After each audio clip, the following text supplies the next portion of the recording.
Court or whichever other court can override the judgment of the Supreme Court? But there's a process, the process and the step to take whenever you're dissatisfied with a judgment of a court of first instance.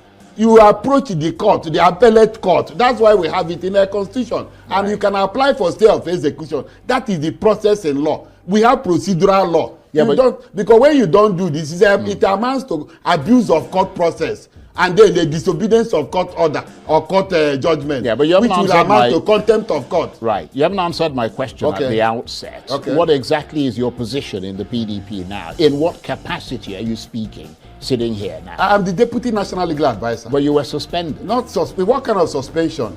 Those things were just people that came up and then I saw it. Are you saying the party does not have the party? There are process. There are organs of the party, and there's procedures. There's procedures. Right. I was not even written. There was not even any information given to me. Nobody gave me any offense I committed. You don't just go to social media and say I was elected in 2021 with other national officers, and our tenure is supposed to last for 4 years. That's supposed to end in December next month. So how can you suspend me? Right. There was no offense preferred against me. Okay, so and even in law, if you say somebody committed, you give me a first hearing. Right. Give him a chance to defend himself. Indeed. Even those who they say they've expelled, all these things are so you're sitting tight. Yes, basically. I'm a Deputy National Legal Advisor. No, you're sitting tight. Yes. Now let me ask you the other question. Right. Are you a member of Nyesom Wike's camp?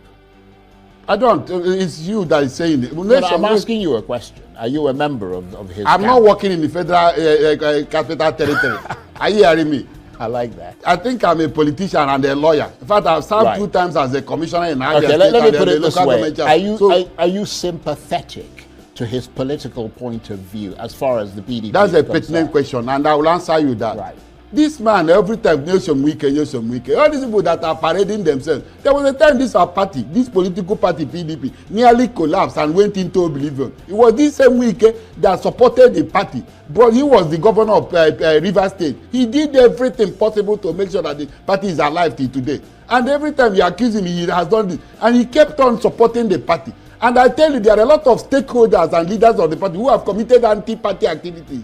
As I'm speaking to you, a lot of people went and attend meetings in the ADC meeting. So that's an admission that Nyesom Wike has committed anti-party. He has not. Have you ever given him? Is there any accusation, any allegation? No. Well, the allegations are myriad. I mean, one of them that stands out for everybody to see is that he is supporting speculation, supporting another candidate. My good brother, for elections. There's organs of the party against the candidates of his and party. critical decisions. I mean, that's an I'm a member activity, of NEC. isn't it? The highest organ of the party is NEC, National Executive Committee. The last NEC meeting, 102 meeting, I was present. All the decisions we took there, we said that we should share our sword, that we should maintain peace, and let there be unity for us to go and to conduct or do our convention so that we can have peace. Since when I born you never seen this kind of abuse before. Tinubu, I must abuse you. Tinubu, number 1, Ogun Okiyopa.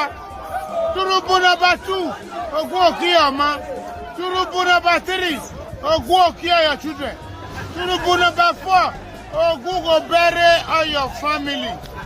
Tinubu is a god to you, a god to you. Tinubu is a god to you, and Wausa. I don't read social media anymore. They abuse the hell out of me.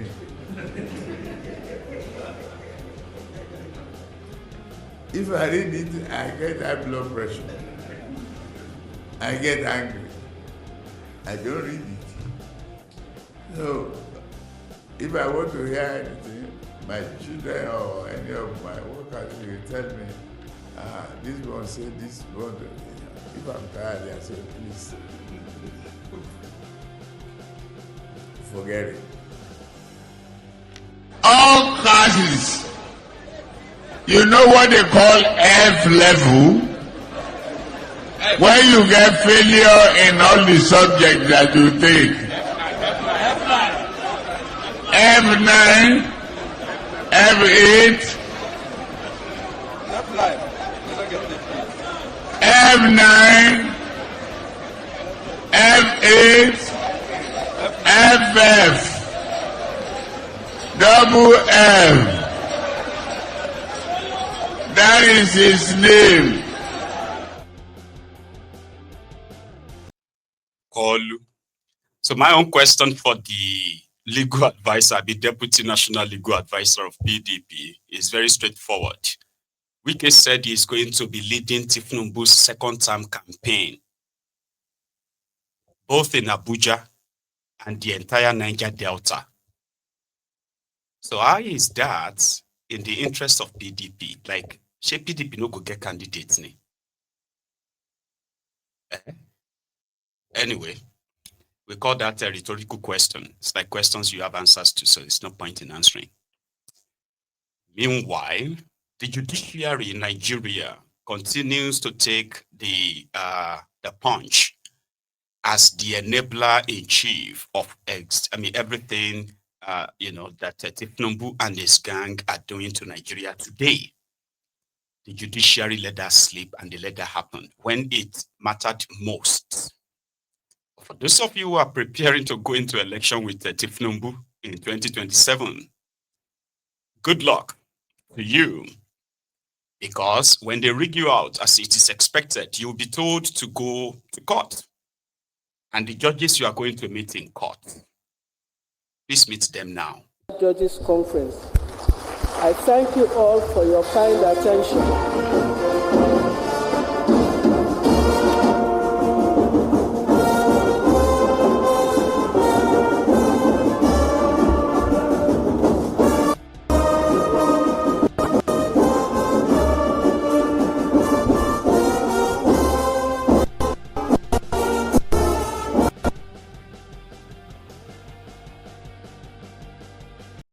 Nigerian judges already, some said Tinubu, listen to this, some said that Tinubu ambushed them by playing his On Your Mandate tune at the All Judges Conference. Then that leads us to another question. Who organized All Judges Conference? Was it Tinubu or the judges? If this event was organized by the judges, simply put, that means Tinubu's team told them that they will need to play this sound. And your lordships agreed. Judges in Nigeria already singing On Your Mandate, you shall dance. Here is a lawyer saying something on that, by the way. I don't know what you mean by sincere point. I want to commend the president for coming out to tell the entire world that he has no hands in what is going on in the judiciary. That is to say, he has told the entire world that any judicial officer that committed anything should go in for it. Nobody should call the president. What do I mean? The president has exonerated himself before the world. The ball now stops at the table of the judicial officers, because I will continue to say this thing. There's one Justice Ebo, that allowed himself to be messed up during the time of Obasanjo. Now, Obasanjo has left after 8 years. Now, some judges also messed themselves up during the time of Buhari. Buhari has now left. The dent is with those judges. So the point we are trying to make is that a judge, if there is a case before you and you look at the law, you give judgment. Don't look at the president. Because if you are looking at the body language of the president and you commit judicial impunity, you will be the person to bear it. Thank God that Mr. President have told you, anything that you know that is right, do it. Don't look at my body language. Whether it is sincere, whether it's not sincere, but the world is now before the entire world that the president of Nigeria have said that he has distanced himself from judiciary, that judiciary should be independent. Once there is any case against the government and you know that the government erred, give judgment against the government. If there is any case against Mr. President, give the judgment against Mr. President, because Mr. President has exonerated himself on the 17th day of November 2025. He told the entire world before the judiciary, do what is right Don't look at my body language. Whether the case involves Masinda Nekalu, whether the case involves anybody, give judgment in line with the law, not looking at the body language of the president. That is what I make out of that particular speech. Now, but shouldn't we also be concerned about transparency in judicial appointments and promotion, seeing as this sometimes could be politicized in Nigeria? How do we curb that? Yes, that is we have been shouting on it, because the problem we're having in judiciary now is through the selection process. I want you to, you are an investigative journalist, go and check the appointment of judges we have for the past 10 years. You cannot see a daughter or a son of a Panwan Tapa there, no matter how qualified that person may be. The people that you will see their names, the daughters and the sons of judges, politicians, and the people that matters in the society. So the selection process matters, because you can't be talking about judicial integrity. You are not talking about looking at the selection process. I think Professor Chido Odenkalo and some other persons, Joe Silas and some other persons, kicked against that the other day. We are not saying that if somebody is qualified simply because the person is the daughter of a judge, that will not appoint him. That's not what you're saying. We are saying that let the persons whom you appointed as judges, let them come and face Nigerians. There's nothing secret about it. We should know their competence, because as I'm talking to you, there are some judgments that you will see coming from some judges, especially all these young ones. You ask yourself, what is happening? Where the law will tell you that 1 + 1 is 2. A judge will now give a judgment telling you that 1 + 1 is 3. So you will now discover that either, because it is deliberate. A rotten system that is being remote controlled by barons, career criminals. Do you understand? A captured system, right? Will only function with what do you call them? The available dredged that occupies important positions. So this is a reflection of Nigeria. Justice for sale. Society where justice is for sale is not the right society. And you are going to remain victims of such, right? Because justice, I don't know how they made us believe, probably wrongly or rightly though, right? So justice is so important in the society, right? That it is the only thing that seems to tame men or differentiate men from animals. Because you are living in a world where some people believe that they could get away with just anything, including taking lives. It is justice that puts them in their place. And yeah, that's what they call the rule of law too, right? There is law, there is rules that guides laws. And those who are in the temple of justice to ensure that is done have been compromised. The society is broken. Criminals are getting away with a lot. And you are there wondering, like, why, how? Sometimes you ask, where can Nigeria start from? You have criminals in charge of the system who continues to live in denial, live in their own bubble, like in their own world. The same world they expected the rest of the world to see. Nigerians are being slaughtered, killed. And the criminal politicians are, especially the ones ruling, they are more interested in 2027. And those who are supposed to be their voters for that 2027 are being killed by these terrorists. Right? And they don't seem bothered. 25 school children were kidnapped yesterday. One of them is been reported to have escaped and has been reunited with her parents. Now, 24, let's take their words for it, right? So 24 of these children are still in captivity. Maybe they are negotiating with them. Like you can conveniently move 20 people, 50 people, 100 people into the forest. And rather than for the military or the security and the rest of them to embark on what they call the rescue mission, no, they will let them take this, they will take all these kidnapped people far. And they will start negotiations with them. They will be the one explaining to you why they just can't go after them. Children have been subjected to this cruelty.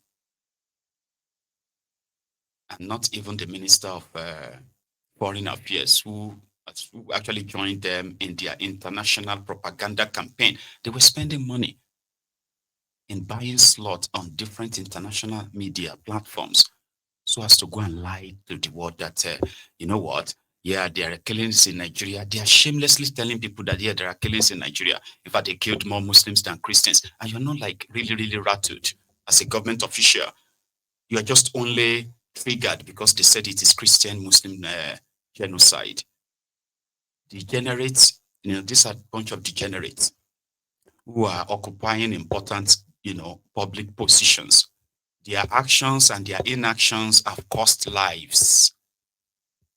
But they shamelessly don't really see it that way. Do you know that? Here is your foreign minister. Pierce, what's happening in Nigeria is jihad. It's the exact same thing that happened on October 7 by Islamists when they broke into Israel and murdered Jews yelling Allahu Akbar. It's the exact same thing that ISIS terrorists did to the Yazidis in Iraq. It's the exact same thing that happened in Lebanon. Pierce, the only difference between what's happening today in Nigeria versus what happened 1,400 years ago when the Muslim Arab invaders came to Persia is that back then people did not have cameras, but today they do. It is 100% jihad. We've seen it before. This is how the Islamist playbook always happens. Well, I don't think that the foreign minister was denying that bad things have been happening. He's just denying that it constitutes a genocide and that the numbers of course, because his government is a part of it. Of murders of Christians.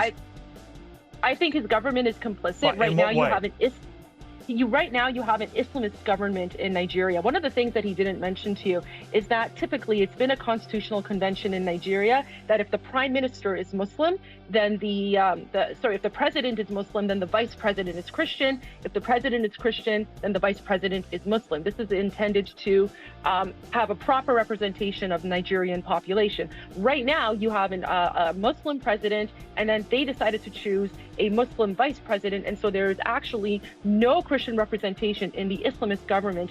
By the way, this is a government that is working closely behind the scenes with the Islamic Republic of Iran. You should ask the foreign minister why Nigerian school children are holding pictures of the Ayatollah, who is a brutal dictator and is murdering my people in Iran. People need to look into the linkages between the current Nigerian government and the Islamic Republic of Iran. I was a politician for 7 years, Pierce, and I can tell when someone is lying and avoiding the truth. That's exactly what this foreign minister is doing, and shame on him for lying. Pierce, what's happening in Nigeria? You get that? So they've spent so much money to try to either gaslight America, blackmail America, gaslight Nigerians, and scare them. They have done so much enough to see if they could rally Nigerians to begin to defend terrorists. And it begins to kind of like make sense. This is actually an Islamist government in Nigeria. I actually never really seen it as that.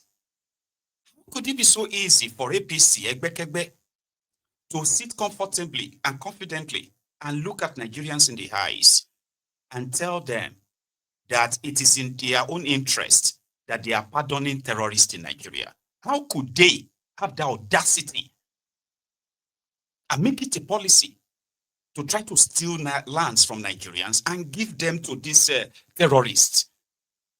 How could they allow in this moment in time, right, the advocacy and the spread of their Sharia to other part of Nigeria who never had issues with religious anything at all? What is the essence of all these drives? But Nigeria is having an Islamist jihadist government. Tinubu's government is an Islamist jihadist government. Yeah, and this is how you're going to look at it. It is sympathetic to them. Initially, we thought, it was Boko Haram, this and that, but it's actually like an APC thing. And Tinubu, that pretty much was desperate for power, right? He's gotten that power right now, and he's right inside it.